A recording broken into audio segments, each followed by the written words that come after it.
Fa més mal, companys i companyes, la utilització perversa de les institucions decidint coses com aquestes, avui que són importants, que denunciar els possibles casos d'irregularitats que ha passat en aquesta Diputació. Fa més mal aquesta utilització partidària d'aquesta institució que tot el que puguen dir en referència a una reforma de l'administració territorial d'aquest país que passa per eliminar les diputacions. Vostès porten així un pla estratègic de subvencions on es repartiran al 2017 més de 38 milions d'euros de diners de tota la ciutadania, de totes les adscripcions ideològiques, i vostès ignoren la representació del 70% de la ciutadania d'Alacant i després diuen que són el govern provincial i la DIPU de los pueblos. No creuen vostès, companys i companyes de corporació del Partit Popular, que haurien d'haver parlat d'aquest tema en la resta de grups? De totes les maneres, tenim l'esperança que vostès continuen incomplint les seues plans, com ha passat amb l'anterior Pla Estratègic 2015-2017. Un exemple l'han trobat, se va adjudicar, tots sabem, per subvenció nominativa, les rodones de Calp, assumint competències que correspon a l'Estat, i això no estava en el pla estratègic anterior.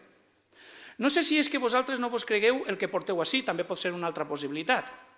Pot ser que, i a més, ens sembla que sí, perquè no s'han molestat ni explicar el que porten avui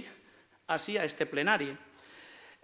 No sé si és que no creuen en el vostre pla, en aquest cas la vostra defensa seria que estem davant d'un document de mero tràmite que ens obliga a la Llei General de Subvencions per a donar cobertura legal a les convocatòries de subvencions d'aquesta institució. En qualsevol cas, siga per una forma d'entendre la representació i la legitimitat democràtica particular del Partit Popular del que significa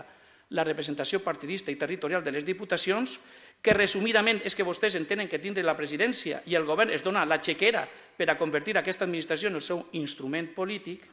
o per el contrari, i sent més benevolent, és que vostès consideren aquest pla un mero tràmit per a donar, com he dit abans, cobertura legal a les subvencions. En qualsevol cas, entendran que aquest grup no té per què ser cooperador necessari de la política del Partit Popular i per això no anem a aprovar el seu